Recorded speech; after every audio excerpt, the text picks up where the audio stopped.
예, 오늘 말씀은 출애굽기 14장의 말씀을 보겠습니다. 출애굽기 14장 13절로 16절까지 말씀을 오늘 보겠습니다. 14장 13절로 16절입니다. 모세가 백성에게 이르되 너희는 두려워 말고 가만히 서서 여호와께서 오늘날 너희를 위하여 행하시는 구원을 보라. 너희가 오늘 본 애굽 사람을 또 다시는 영원히 보지 못하리라. 여호와께서 너희를 위하여 싸우시리니 너희는 가만히 있을지니라. 여호와께서 모세에게 이르시되 너는 어찌하여 내게 부르짖느뇨.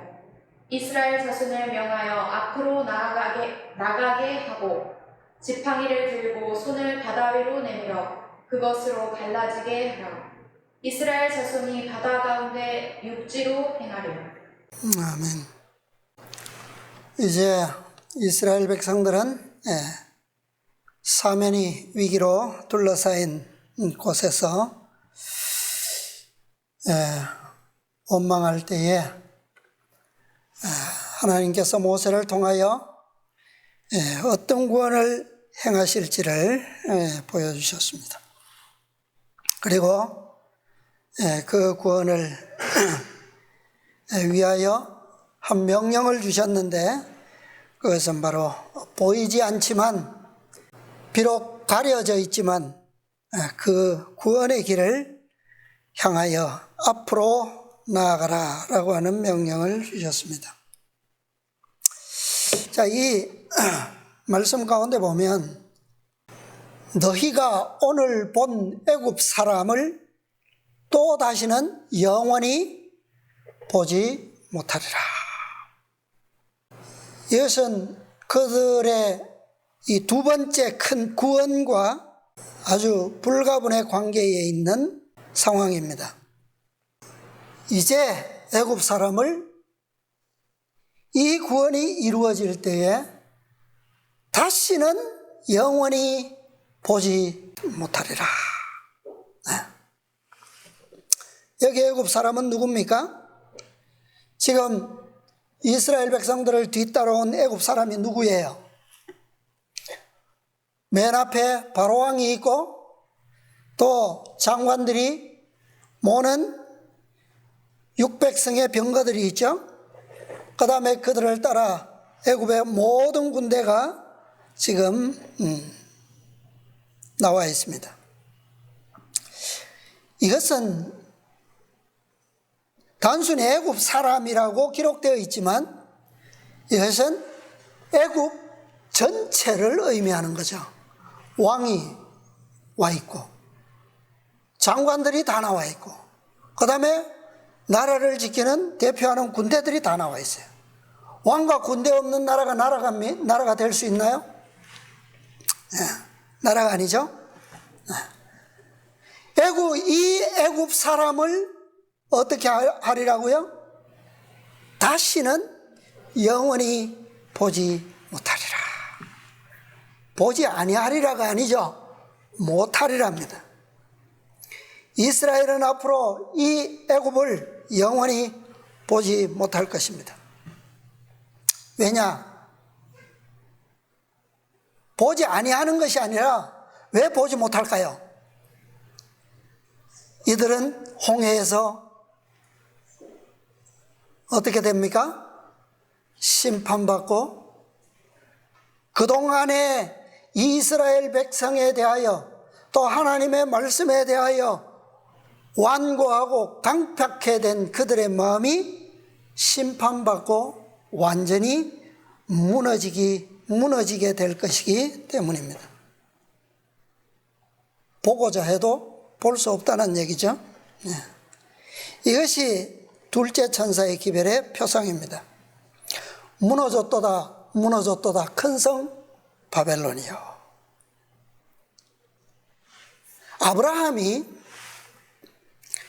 아브라함을 이 하나님께서 갈대아 땅으로부터 불러내셨어요. 그리고 가나안 땅에 왔지만 그 땅을 오자마자 주시지 않고 얼마 만에 주시겠다고요? 너와 내 자손들에게 4대 만에 이 땅을 주시겠다라고 약속하셨어요. 그런데 그 400년이라고 하는 기간은 결코 짧은 시간이 아닙니다.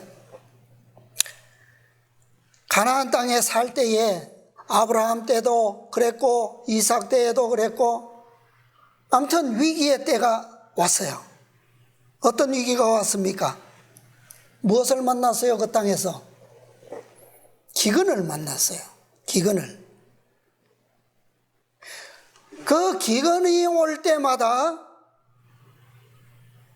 어디로 피난 갔습니까? 아브라함이 애굽으로 피난해 갔어요. 그러니까 하나님께서 허락하신 땅은 가나안 땅이지만 400년 후에나 그들의 땅이 될 것이었고 그 때가 되기까지 여러 번 아브라함과 그의 자손들은 기근을 만났어요. 그때마다 그들은 애굽으로 피난해 갔습니다. 애굽은 그들의 위기의 때에 도피처가 되었던 곳입니다. 그런데 그 4대가 지금 어떻게 된 거예요? 끝난 거예요. 그죠? 400년이 지난 지금은 그들은 애굽을 떠나 나왔어요. 그리고 애굽은 이스라엘의 완전한 수치의 상징이 되어 있었습니다. 애굽이. 그 결과로 애굽은 영원한 심판을 받을 수밖에 없었고 완전히 무너져야만 하는 겁니다. 왜 애굽이 이스라엘의 수치가 되었을까요? 야곱과 그의 가족 70명이 애굽으로 이주해 올 때는 그렇지 않았어요. 그렇죠? 그런데 이스라엘 백성들이 애굽을 떠나 나온 지금에는 애굽이 이스라엘의 죄에 대한 완전한 수치의 실체들이 되어 있었습니다. 왜요?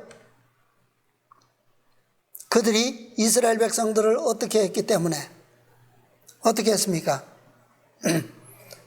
하나님으로부터 멀어지게 하고 하나님의 율법으로부터 떠나게 하고 안식일도 잊어버리고 그들은 누구의 노예가 되어 있었습니까? 애굽의 노예로서 삶을 살고 있었기 때문에 그것은 어떤 결과예요? 사실은 이스라엘 백성들의 죄의 불법에 대한 결과예요. 그런데 이스라엘 백성들의 불순종의 결과가 왜 그들의 수치를 애굽이 져야 합니까? 왜요? 애굽에 만약에 바로왕이 모세가 와서 기별을 전하고 하나님의 명령을 전달했을 때에 그들이 순종했더라면, 그죠? 바로가 그 명령을 받아들이고 오케이 했더라면 이런 결과는 오지 않았겠죠. 그러나 이스라엘을 대신하여 주어진 하나님의 명령을 바로와 애굽 백성들이 불순종함으로 말미암아 이스라엘이 지금까지 불순종함으로 가졌던 모든 죄가 애굽에게로 바로에게로 전가된 거예요. 왜? 그들의 마음은 하나님의 명령을 거절했고 그들의 마음은 하나님의 명령이 거듭될수록 완고해지고 강팍해 되어서 결국은 어떤 기회가 어떤 이적이 더 주어진다 할지라도 그들은 그것을 어떻게 해요? 거절할 것이기 때문에. 자, 그것은 실제적으로 근대에 와서 둘째 천사의 기별이 전해질 때도 상황은 똑같은 상황입니다. 자, 오늘 우리가 교과에서 배웠지만 종교개혁이 언제 일어났습니까? 종교개혁이 빠르게는 14세기부터 18세기까지 믿음의 선구자들은 법왕권 로마로부터 불러냄을 받았어요. 이것이 종교개혁 시대였고 약 4세기 내지 5세기 동안에 그들은 이 기별을 통하여 법왕권의 위기가 닥칠 때마다 개혁자들을 일으키셔서 로마 법왕권 세력으로부터 프로테스탄트라고 하는 개신교라고 하는 피난처를 하나님께서 허락하셨어요. 기근을 만날 때마다 이스라엘 자손들이 애굽에서 피난을 했던 것처럼 이 시대에도 위기의 때마다 개혁자들을 통해서 이런 하나님의 말씀의 땅, 바로 프로테스탄트 운동을 통해서 그런 기회들을 얻을 수가 있었습니다. 그러나 18세기 말로부터 19세기에 이를 때에 개신교계는 영적으로 심각한 타락상에 빠져 있었습니다. 어떤 부분에 있어서는 종교개혁을 통해서 법왕권이 만들어낸 거짓 교리들, 이단들적 교리들로부터 완전히 분리되고 개혁을 했지만 어떤 교리에 있어서는 법왕권 제도에 완전히 노예화되어 버린 상태에 있었기 때문에, 그죠? 개혁은 어떻게 되어야 합니까? 지속적인 전진과 발전을 통해서 완성까지 가야지만 되죠. 이스라엘 백성들이 야곱과 함께 요셉이 완전히 이 애굽에서 최고의 권력과 전성기를 이루어 놓은 그 터전에서 그들이 가나안을 다시 허락하실 때까지 그들은 어떻게 해야 했습니까? 그 요셉의 전성기가 계속 그들의 자손들을 통해서 전진되었어야 해요. 그 땅에서지만. 그죠? 그러나 언젠가 어떻게 되어버렸어요? 그들은 애굽 사람들의 억압의 압제에 이기지 못하고 하나님을 잊어버리는 노예 생활을 들어간 것처럼 개신교계가 그렇게 되었던 거예요. 종교개혁을 통해서 계속 전진했더라면 첫째 천사의 기별이 오고 둘째 천사의 기별이 왔을 때 그들은 더 진짜 시대적 종교개혁의 최절정에서 그들은 셋째 천사의 기별을 받아들일 수 있게 되었을 겁니다. 그러나 우리는 역사를 통해서 그렇게 계속 발전적이고 전진적인 그런 개혁의 결과를 이루지 못했음을 우리가 알고 있습니다. 그래서 여러 개신교계들이 종교개혁의 결과로 나타났음에도, 교회들이 세워졌음에도 불구하고 그들은 끝까지 성경에 대한 완전한 복음과 율법을 회복시키지 못한 그 결과 때문에 그들은 어떻게 됐어요? 멈추어버린 정체 상태는 곧 그들의 영적 타락상으로 빠질 수밖에 없는 이치를 그대로 보여주게 된 것입니다. 그래서 성경의 요엘 선지자가 예언했고 예수님께서 확언하셨던 그 말세의 징조, 그 징조 중에서도 자연의 징조 3가지가 마지막 한 세기, 종교개혁의 마지막 한 세기 동안에 성취되었어요. 1755년에 대지진이 일어났고 1780년에 미국의 대암흑일, 그죠? 해가 밤처럼 어두워지고 빛을 잃고 밤의 달빛이 핏빛처럼 변하는, 그 다음에 마지막으로 1833년에는 하늘에서 별들이 낙엽처럼 쏟아지는 그런 예언이 성취되었습니다. 구약시대의 표상에서도 400년 중에 아브라함의 후손들에게 유예되었던 그 400년 중에 이스라엘이 애굽의 노예로 살았던 기간은 불과 한 세기 정도밖에 되지 않습니다. 400년 다 노예로 살았던 게 아니에요. 1세기 정도만 노예의 삶을 살았습니다. 그것처럼 현대 이스라엘도 이 말세의 징조가 성취되던 그 한 세기 정도만에 바로 이 프로테스탄트 개신교계가 영적으로 심각한 타락 상태에 빠져 있었다는 것을 우리가 각 시대의 대쟁투의 기록을 통해서 알 수가 있습니다. 이스라엘이 요셉의 전성기를 끝까지 유지했더라면 애굽의 노예가 되지 않고 가나안을 차지할 수 있었고, 그 다음에 애굽을 어떻게 해요? 애굽을 심판할 수 있었을 겁니다.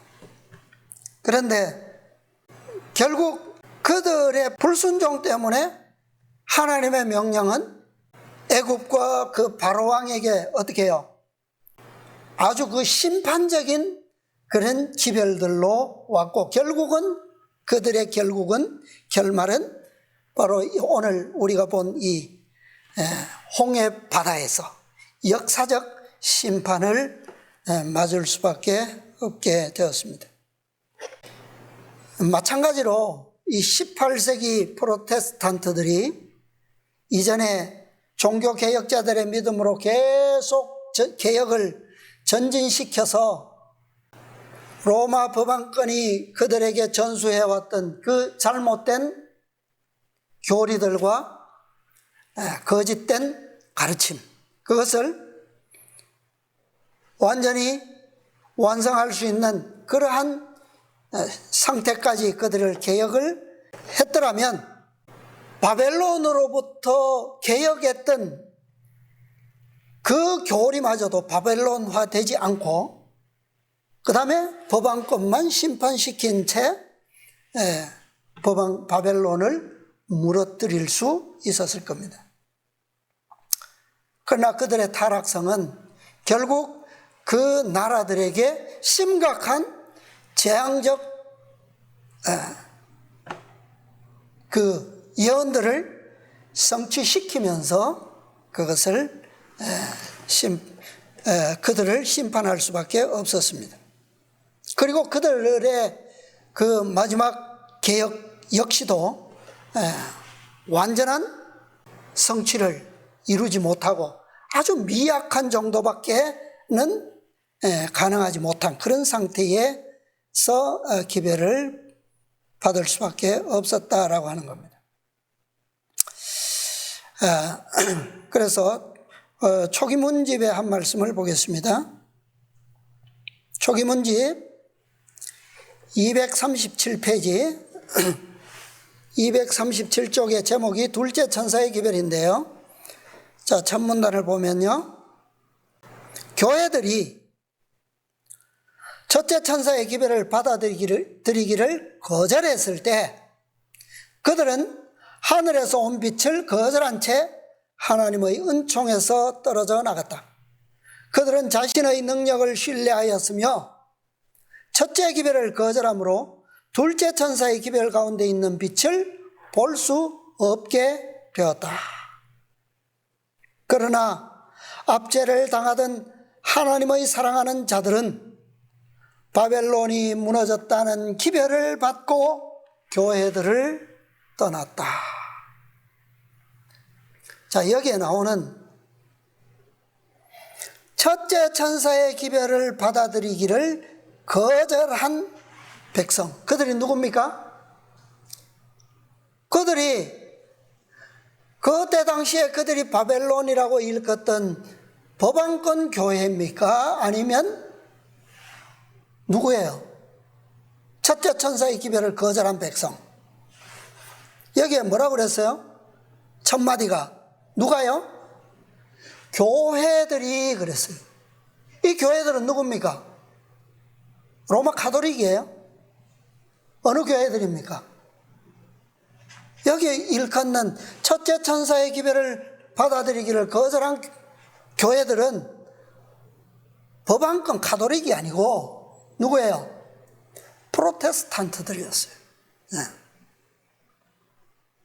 그리고 그 문단 마지막에 보니까 그러나 압제를 당하던 하나님의 사랑하는 자들은, 이들은 누구예요? 이들도 역시 그 교회들 안에 소속되어 있던 백성들이죠. 그러나 소속되어 있었지만 그들은 누구를 사랑한다고요? 하나님을 사랑하는 자들. 자, 표상적으로 보면 그들은 누굽니까? 여기에 나오는 교회들은 첫째 천사의 기별을 받아들이기를 거절한 자들, 그들이 누구예요? 애굽이죠. 그죠? 물론 그 기별이 애굽 전, 이렇게 우리가 성경적으로 보면 이스라엘 백성들에게는 그 기별이 전해졌지만 바로에게 전해졌다고는 우리가 볼 수가 없죠. 그러나 유월절 기별이 첫째 천사의 기별이기는 하지만, 그러나 똑같이 하나님의 명령이 누구에게도 전달됐어요. 경고가 바로왕과 애굽 백성들에게도 전달됐어요. 그죠? 밤에 누가 죽을 거라고요? 장자들이 다 죽을 것이라고 이미 경고가 나갔습니다. 그럼에도 불구하고 거절한 백성은 애굽 백성이었고, 하나님을 사랑하는 자들은 누구였어요? 이스라엘 백성이었다. 그런데 첫째 천사의 기별이 실제로 왔던 19세기에는 뭐라고요? 그것을 거절한 백성들은 하나님의 은총에서 떨어져 나간 교회들. 그러나 하나님을 사랑하는 자들은 바벨론이 무너졌다는 기별을 받고 그 교회들을 어떻게 했다고요? 떠났다. 그러니까 이 첫째와 둘째 천사의 기별이 선포될 때에 심판받을 백성, 다시 말하면 무너졌다 큰 성 바벨론이여라고 하는 그 바벨론에 해당하는 교회들은 로마 가톨릭이 아니고 누구라는 말이에요? 개신교회들이었다라고 하는 겁니다. 자, 그들의 결정적인 심판이 성취된 것이 바로 7월 운동, 즉 밤중소리예요. 고대 표상에서는 그것이 어디에서요? 홍해바다인 거예요. 홍해바다. 이 밤중소리의 경험은 이스라엘 백성들이 애굽을 나와서 홍해의 가장 깊은 곳, 그 바다를 지날 때를 의미하는 거예요. 지날 때. 그때가 바로 실제적 둘째 천사의 기별의 절정, 밤중소리의 경험을 의미하는 겁니다. 초기 문집의 그 다음 문단 보겠습니다. 237, 38페이지. 둘째 천사의 기별이 거의 끝나갈 무렵 나는 하늘에서 하나님의 백성들에게 비치는 한 큰 빛을 보았다. 이 빛의 광새는 태양처럼 밝은 것 같았다. 곧 이어서 나는 천사들이 외치는 소리를 들었다. 보라, 신랑이로다. 맞으러 나오라. 자, 이스라엘 백성들이 앞에는 홍해가 넘실거리고 있고 좌우에는 오르지 못할 산맥의 절벽들이 가로막고 있고 뒤에는 애굽의 번쩍이는 병거들과 함께 군대가 몰아닥쳤어요. 이때에 하늘에서 하나님의 백성들에게 비치는 한 큰 빛이 나타났어요. 그게 뭡니까? 그게 어떤 빛이에요? 지금까지 그들은 무엇에 의해서 여기까지 와 있습니까? 무엇에 의해서? 구름 기둥과 불 기둥에 의해서 여기까지 와 있어요. 그런데 그 구름이 여기 와서 멈췄는데 하늘에 다시 그 빛이 어떻게 해요? 나타난 거예요. 그래서 그 빛이 앞에서 항상 인도해 오던 빛이 이제 어떻게 된 겁니까? 하늘로 높이 솟아올라서 어디로 갑니까? 대열의 맨 뒤로 가서 애굽 군대와 이스라엘 백성 사이에 내려왔어요. 이 빛의 광채는 무엇과 같았다고요? 태양처럼. 그리고 이어서 음성이 들렸는데 보라, 신랑이로다. 맞으러 나오라. 자, 그 다음 문단, 한 문단 건너서 보겠습니다. 238페이지. 한 문단 건너서 둘째 천사의 기별은 세계 각처에서 빛을 발했으며 그 외침은 수많은 사람들의 마음을 녹였다. 그 기별은 도시에서 도시로, 마을에서 마을로 번져나가 하나님을 기다리는 자들은 모두 깨우침을 받았다.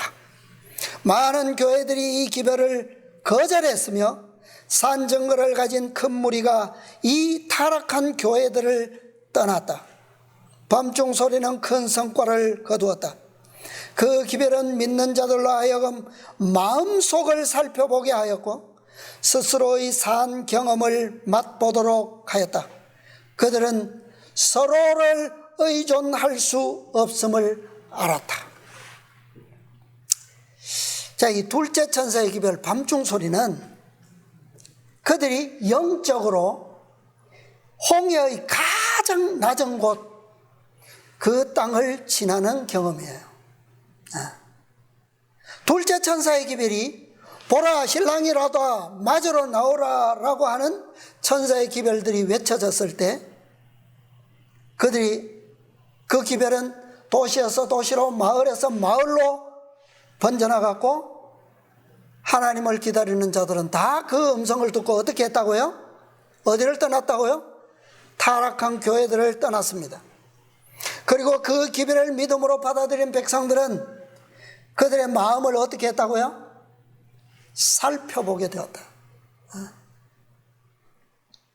그리고 스스로의 산 경험을 맛보도록 하였다.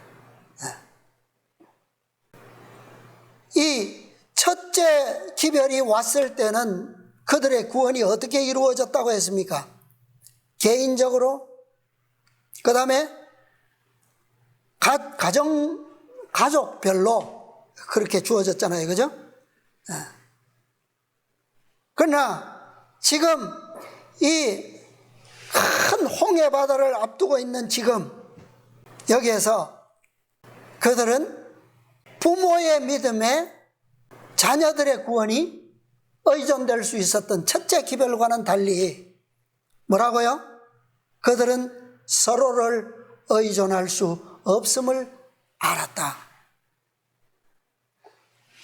각자가 깊은 마음의 깊은 마음속을 살피지 않으면 안 되는 상황이 되었다라고 하는 거예요.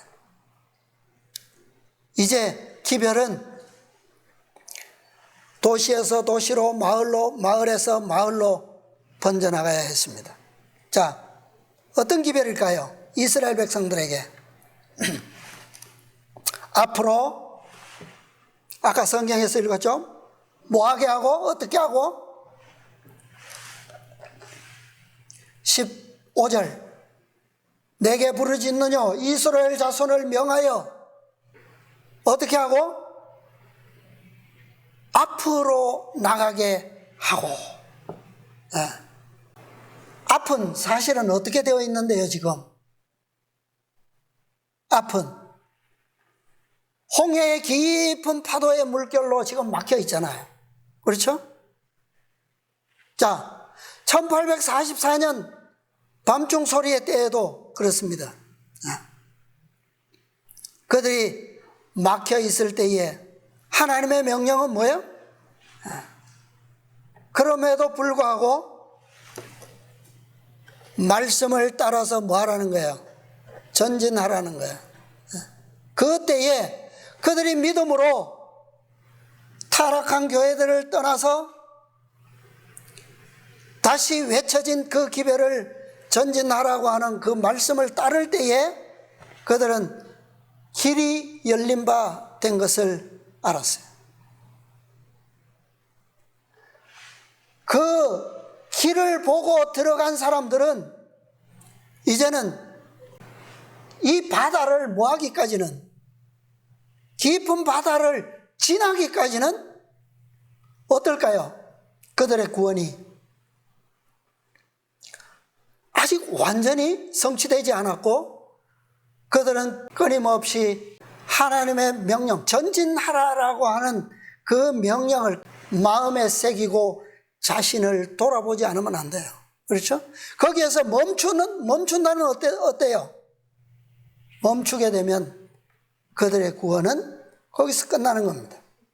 그들은 내가 이곳을 나가기까지 하나님의 심판이 뭐하지 않도록, 이것에 내리지 않도록 끊임없이 믿음을 각성해야지만 되는 거죠.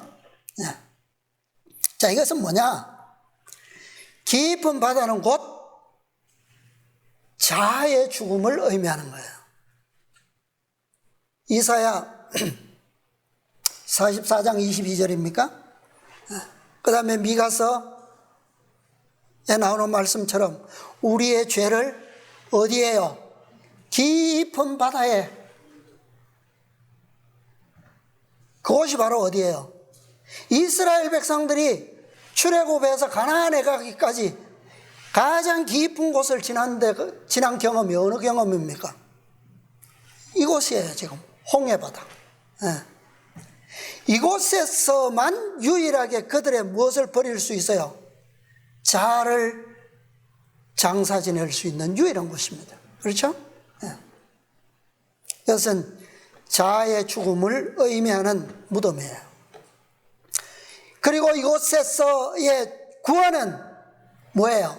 새로운 생명의 부활의 탄생을 의미하는 겁니다. 그러니까 이 바다를 끝까지 지나서 올라가기까지는 뭐예요? 그들은 끊임없이 죽음의 경험을 하는 겁니다.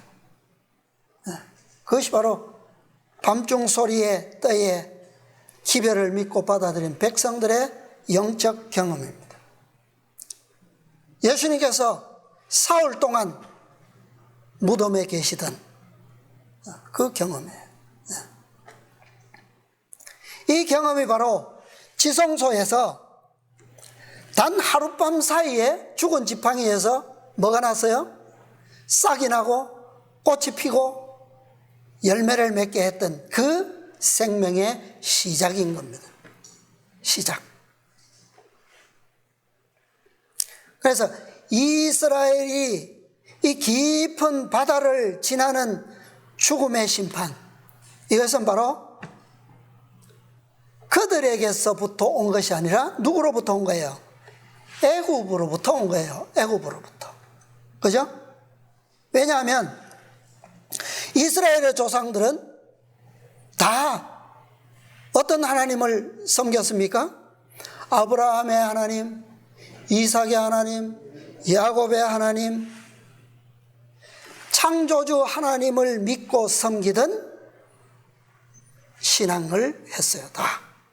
그런데 홍해의 죽음의 심판은 조상들에게서 물려받은 심판이 아니에요. 그것은 애굽으로부터 속임을 당한 뭐예요? 속임을 당한 거예요. 그들은. 그렇죠? 네.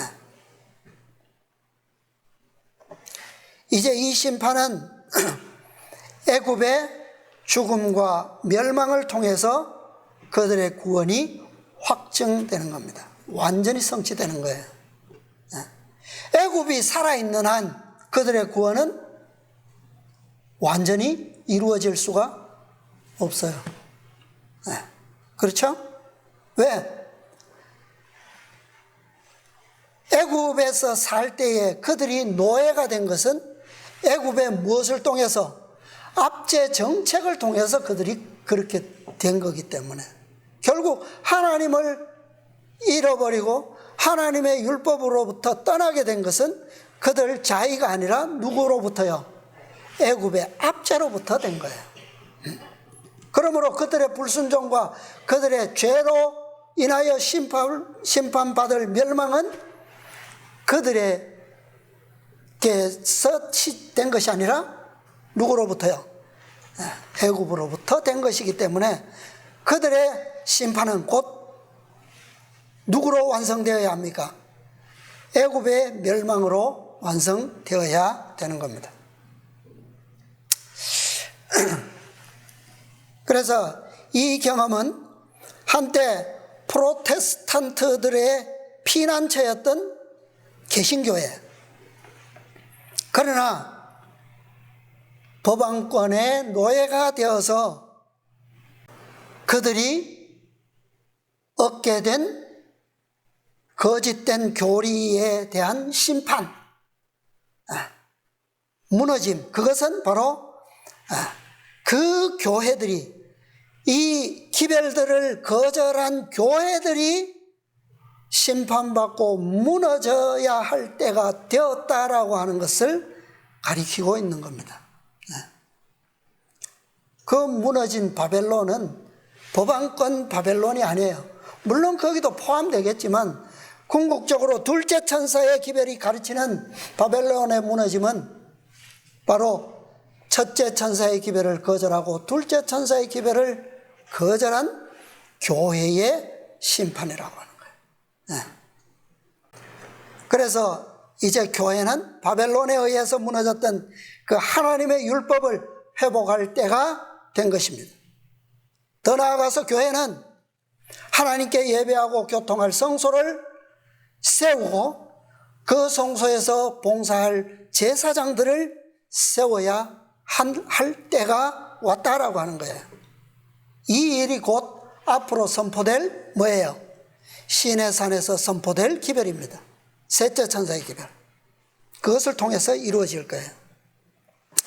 자, 이제 오늘은 둘째 천사의 기별이니까 부조화 선지자의 말씀을 좀 몇 말씀 읽겠습니다. 부조화 선지자 284페이지입니다. 부조화 선지자 284쪽. 하나님께서 그들을 위하여 당신의 능력을 나타내시는 것을 여러 번 목격했음에도 불구하고 모세랑 그의 백성들이 하나님께 대한 믿음을 나타내지 않음을 보고 크게 걱정했다. 홍해가 가로막고 뒤에는 애굽 백성들이 쫓아올 때에 대부분의 백성들은 어떻게 했다고요? 모세에게 와서 불평하면서 원망했어요.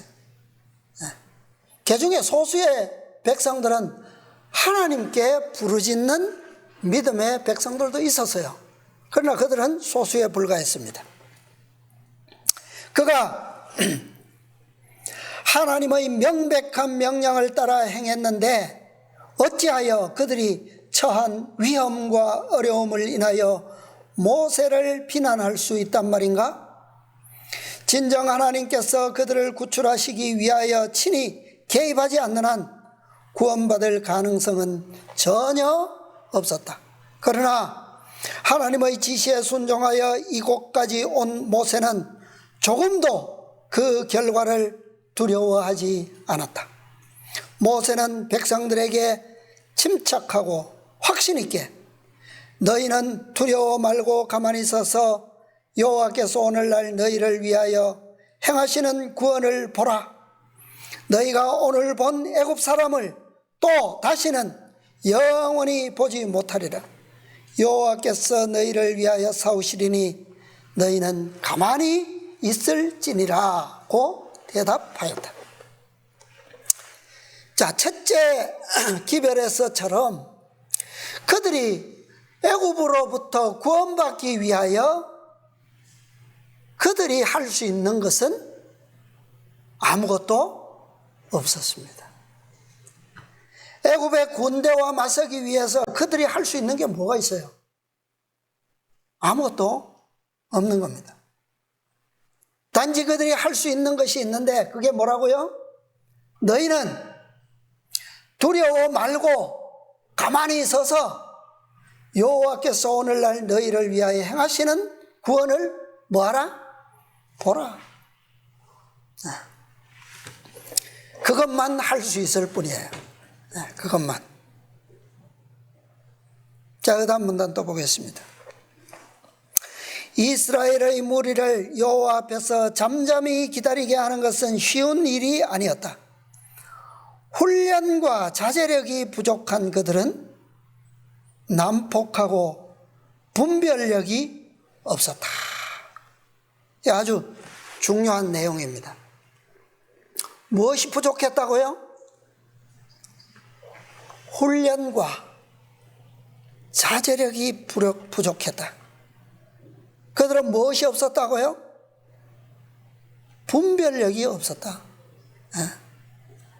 머지않아 압제자들의 수중에 빠질 것으로 생각하고 우는 그들의 울부짖음과 통곡 소리는 요란하고도 처절했다. 앞으로 나아가라는 하나님의 신호인 신비한 구름 기둥을 따라왔었다. 그러나 이제 그들은 이 구름 기둥이 그들에게 이르러 올 어떤 큰 재난의 전조가 아닌가 하고 의심했다. 무엇이 없기 때문에? 분별력이 없으므로. 지금까지 그들을 놀라운 구원으로 애굽을 나서게 했고 3일 밤낮을 끊임없이 행진해 왔음에도 불구하고 지치지 않고 안전하게 여기까지 왔는데 그 놀라운 이적들을 목격하고도 그들은 뭐 하지 못했다고요?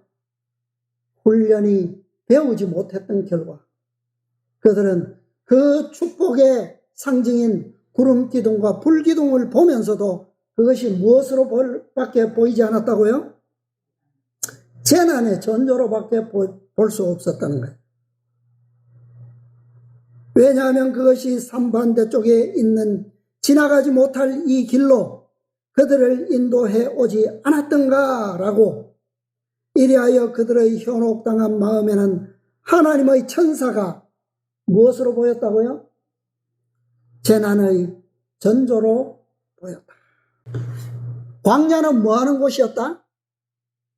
그들이 뭐 할 수 있는 곳? 배우고 훈련받을 수 있는 곳이었어요. 그러나 이제 그들이 어디에 와 있다고요? 시험의 장소, 홍해 바닷가에 섰을 때 과연 지난 며칠 동안 일어났던 그 광야에서 그들이 믿음으로 하나님을 제대로 배우고 훈련받았다면 그들의 분별력은 지금 하늘을 향하여 떠올라서 저 뒤로 가는 것을 보고 무엇으로 보지 않았을까요? 재난의 전조로 볼 수 있을까요? 이것은 그들이 그렇게 보지 못했다는 것은 그들이 제대로 배우지 못했다는 겁니다. 훈련되지 못한 백성들은 불평하고 원망했습니다. 왜 그럴까요? 왜 그들이 배우지 못했을까요? 대부분의 사람들은 그럴 겁니다. 이 모든 일들이 아주 짧은 시간 동안에 일어났어요. 아주 그들이 믿을 수 없는 놀라운 이적을 경험했는데 그 능력들이 불과 며칠 사이에 일어났기 때문에 그들은 믿을 수가 없었어요. 왜요? 그들은 서서히 어떻게 됐습니까? 서서히 하나님을 떠났고 그들은 서서히 애굽파가 되어왔어요. 그죠? 거의 1세기 동안을 애굽 땅에서 부귀영화를 누리다가 그것을 거의 1세기라고 하는 시간에 걸쳐서 그것을 완전히 잃어버리고 노예화가 되었어요. 이것을 단 며칠 만에 그 권세에서 해방되고 놀라운 이적을 통해서 이곳에 저들이 와 있다는 것 믿을 수가 없는 거예요. 하나님의 능력은 어때요?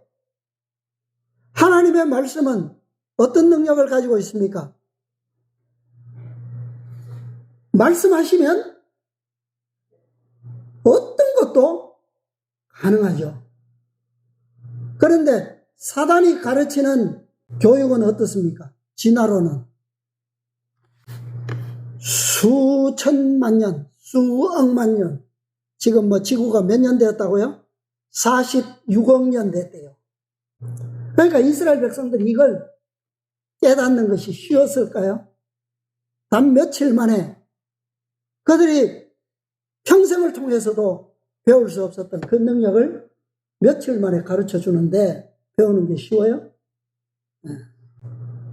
그러나 하나님을 사랑하는 자들은 뭐 할 수 있다고요? 이것을 배울 수 있다는 겁니다. 네. 제대로 배운 사람들은 이 구원의 표징을 결코 재난의 전조로 볼 수가 없어요. 1844년 밤중 소리 때에도 대부분의 사람들은 이스라엘 백성들처럼 이런 부류의 사람들이었어요. 그해 여름에 몇 명이 나왔다고요? 타락한 바벨론으로부터 5만 명이나 나왔는데 대실망 직후에 그들은 다 어떻게 했습니까? 다시 돌아갔어요. 그런데 그들은 무엇을 모릅니까? 돌아갈 때 무엇을 깨닫지 못했어요? 애굽 사람들이, 이스라엘 백성들이 애굽 그 홍해 바다를 올라온 그 아침에 무엇을 보았어요? 어떤 광경을 보았습니까?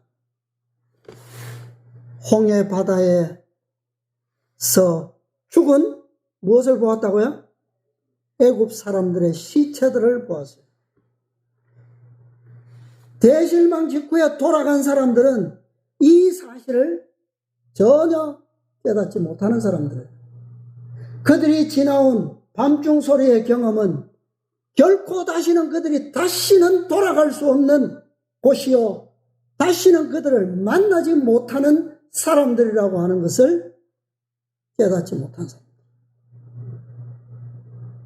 그들은 밤중 소리를 지나오는 동안 그들의 생명은 다 어떻게 됐어요? 그들의 자아는 다 죽은 사람들인데, 돌아갔다라고 하는 것은 그들의 경험이 그 자아의 죽음을 완성하지 못한 경험이었다라고 하는 거예요. 네. 자, 계속 읽어보겠습니다. 284쪽에서 연결됩니다. 그러나 이제 애국 군대가 그들을 쉽게 사로잡을 수 있으리라고 생각하면서 접근해 올 때 구름 기둥이 장엄한 모습으로 하늘로 치솟아서 이스라엘 사람들 위를 지나 그들과 애국 군대 사이에 내려왔다. 흑암의 장벽이 쫓기는 사람들과 쫓는 사람들 사이를 가로막았다. 애국 사람들은 히브리 사람들의 진영을 더 이상 분간할 수 없어서 정지할 수밖에 없었다. 그러나 밤의 어둠이 깊어갔을 때에 구름의 장벽은 히브리 사람들에게 큰 빛이 되어 백주의 광명처럼 온 진영을 비췄다. 그러나 하나님의 자비는 믿는 소수의 이스라엘 백성들을 위해서 이 기별에 무엇을 비추셨다고요? 빛을 비추신 거예요. 대부분의 이스라엘 백성들은 다 의심하고 원망하고 불평했지만, 그러나 믿는 소수의 백성들을 위해서 그분께서는 이 빛을 태양빛처럼 밝게 하시고 그들에게 명령을 주시기를 전진하라. 그때 놀라운 일이 일어납니다. 자, 그 다음 계속 그때 이스라엘 사람들의 마음에는 희망이 되살아났다. 모세는 큰 소리로 여호와께 부르짖었다. 그러자 여호와께서 모세에게 이르시되 너는 어찌하여 내게 부르짖느뇨? 이스라엘 자손을 명하여 앞으로 나가게 하고 지팡이를 들고 손을 바다 위로 내밀어 그것으로 갈라지게 하라. 이스라엘 자손이 바다 가운데 육지로 행하리라. 자, 바다 가운데 어디로요? 육지로. 이게 말이 돼요? 말이 되는 말입니까? 행하는 것은 육지로 행하는 건데 바다 가운데 육지로 행하리라. 물이 있으면 바다요. 물이 없어야 육지잖아요. 그런데 바다 가운데 육지로 행하리라. 이게 누구 말씀이라고요? 우리의 해석으로 보면 말이 안 되지만 이것은 누구의 말씀입니까? 하나님의 말씀입니다. 말이 안 되는 말씀이지만 말씀하시면 이루어지는 것이 그분의 말씀이에요. 애굽의 심판을 위해서 이스라엘 백성들이 할 수 있는 건 아무것도 없었습니다. 그러나 그들은 그들 자신의 구원을 위해서는 뭐 해야 해요? 명령을 따라서 앞으로 전진해야 하는 겁니다. 여기서 만약에 어떻게 말도 안 되지, 바다 가운데 육지가 어딨어, 명령대로 믿음으로 행사하지 않았다면, 전진하지 않았다면 그들은 어땠을까요? 그들은 감추어진 구원의 길을 보지도 못했을 것이고 따라서 애굽의 군대 또한 결코 심판받지 못했을 겁니다. 그죠? 자, 그 다음에요. 시편 기자는 이스라엘 백성이 바다 가운데로 지나간 것을 묘사하여 이렇게 노래하였다. 주의 길이 바다에 있었고 주의 첩경이 큰 물에 있었으나 주의 종적을 알 수 없었나이다. 주의 백성을 무리 양같이 모세와 아론의 손으로 인도하셨나이다. 모세가 지팡이를 내밀자 바닷물이 갈라져서 이스라엘 백성들이 마른 육지 위를 걷는 것처럼 바다를 통과했다. 그들이 지나가는 동안 물은 양편에 벽같이 서 있었다. 하나님의 불기둥에서 발하는 빛은 거품이 있는 파도 위를 비추어 마치 바닷물 가운데 생긴 큰 고랑처럼 뚫려 있는 그 길을 밝혀 주었다. 자, 계속해서 보겠습니다. 애굽 사람들과 바로의 말들, 병거들과 마병들이 다 그 뒤를 쫓아 바다 가운데로 들어오는지라. 새벽에 여호와께서 구름 기둥 가운데서 애굽 군대를 보시고 그 군대를 어지럽게 하셨다. 신비로운 구름은 놀라운 그들의 목전에서 불기둥으로 변하였다. 천둥 소리가 울리고 번개불이 번쩍였다. 구름이 물을 쏟고 궁창이 소리를 바라며 주의 살도 날아나갔다.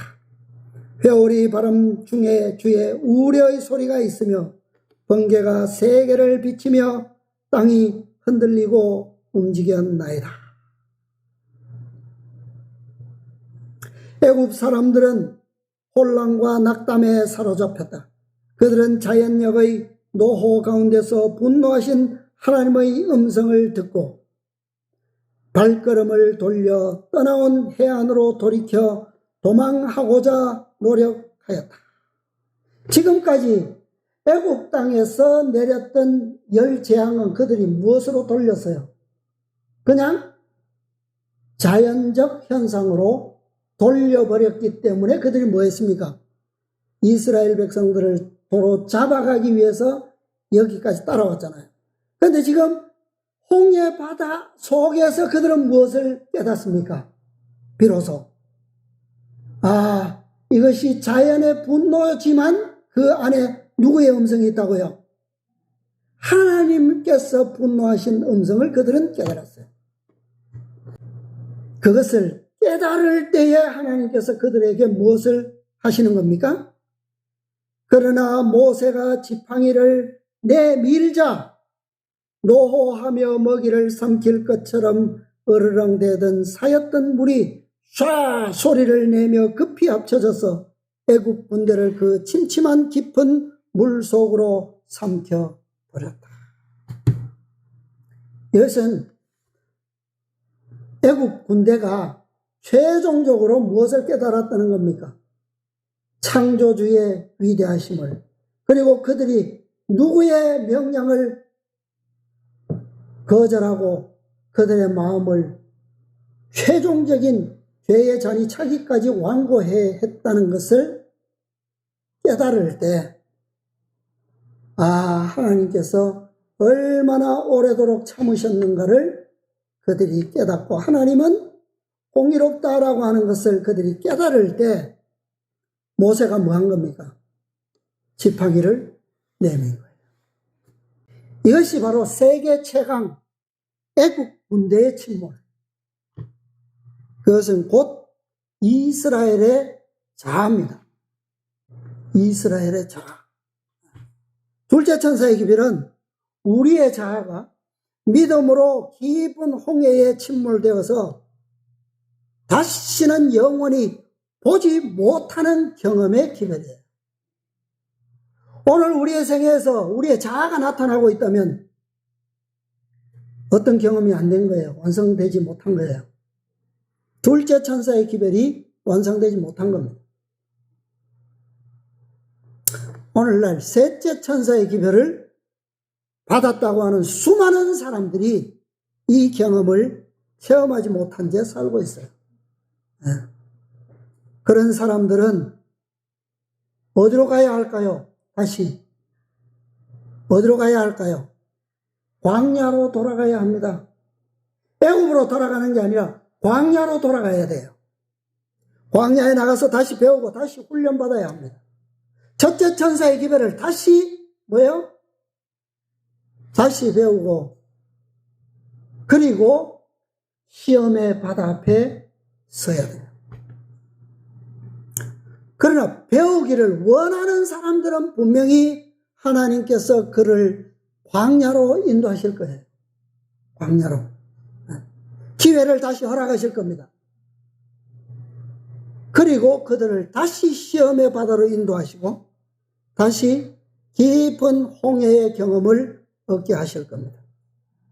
그런 기회는 계속 반복되지는 않습니다. 계속. 그러나 기회는 반드시 다시 한 번은 주어질 겁니다. 배우기까지. 은혜의 시간은 계속되지 않죠? 마지막 한 말씀만 읽고 마치겠습니다. 화이트부인 설교 1설교 186입니다. 나는 이제 성도가 무엇인지 그대에게 말하기를 원한다. 성도가 무엇인지. 하늘의 성도는 그가 자신의 가정에서 가족에게 어떤 사람인가 하는 것과 똑같은 것이다.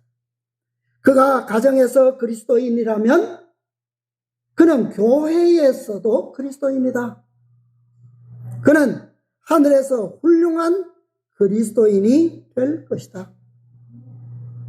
이제 하나님께서는 여기에서 우리를 시련 중에 두셨다. 그것은 그대에게 어떻게 상관이 있는가? 그대는 시험에서 이기고자 하는가? 그분은 그대 안에 품성의 어떤 결점이라도 있는지 그대를 입증하고 시험하시기 위해 그대 주위의 상황을 놓으신다. 어떤 상황이라고요? 시험의 장소가 어떤 상황이라고요? 홍해 앞에 있는 이스라엘 백성, 그 상황이 바로 이 상황이에요. 거기에 어떤 타락함이 있거나 어떤 세속성이 있든지 사단적인 경향이 있다면 그분은 그대를 이런 방법으로 문제에 노출시키고 또 다른 방법으로 문제에 부딪히게 하셔서 이런 점과 저런 점에서 그대를 시험하신다. 우리는 시험받고 입증되기 위해 여기에 있는 것이다. 여기가 어디입니까? 오늘 우리가 부딪혀 있는 곳, 홍해바다. 밤중수. 캄캄한 길이 보이지 않는, 구원의 길이 보이지 않는 시험의 장소. 그러나 우리가 믿음으로 첫째 천사의 기별을 받아들이고 믿음으로 광야에서 배우고 경험해 왔다면, 훈련을 제대로 받아왔다면 우리는 여기서도 하나님의 명령을 뭐 할 수 있습니까? 순종할 수 있어요. 길은 보이지 않지만 바다 가운데 육지로 행하리라 말도 되지 않는 명령이지만 우리는 뭐 할 수 있어요? 전진할 수 있습니다. 그러면 이 백성은 다시는 누구를 만나지 않아요? 애굽을 만날 이유가 없어요. 만날 필요도 없습니다. 되돌아가자 할 건덕지가 없어요. 다 멸망했는데 어디로 가요? 그런 백성들을 어디로, 또 다른 천사의 기별을 통해서 어디로 들이신다고요? 지성소로 들이시겠다는 거예요. 지성소. 더 이상 갈 데가 없어요. 지성소에서는. 그죠? 그것이 우리의 종점입니다. 그곳에 들어가면 하나님께서 우리를 모든 부정과 모든 더러움으로부터 우리를 온전히 정결케 하실 겁니다. 그들을 누구로요? 하나님을 영원히 생길 성소의 제사장으로 세우시겠다고 약속하시는 겁니다. 그 계획이 지금 진행되고 있는 거예요. 오늘 우리는 그 계획의 표상적인 사건들을 보고 있는 겁니다. 우리 모두 함께 하나님의 말씀은, 자, 종교개혁자들의 첫 번째 원칙이 뭐라고요? 오직 성경, 오직 말씀입니다. 오늘 우리는 이 원칙, 제1원칙 때문에 여기까지 왔어요. 외롭고 험난한 길이었지만 우리는 지금까지 길을 보았고 앞으로도 하나님의 말씀을 따라서 그 길을 가게 될 것입니다. 우리 모두 함께 하늘까지 승리하시게 되기를 바라면서 오늘 말씀을 마치겠습니다.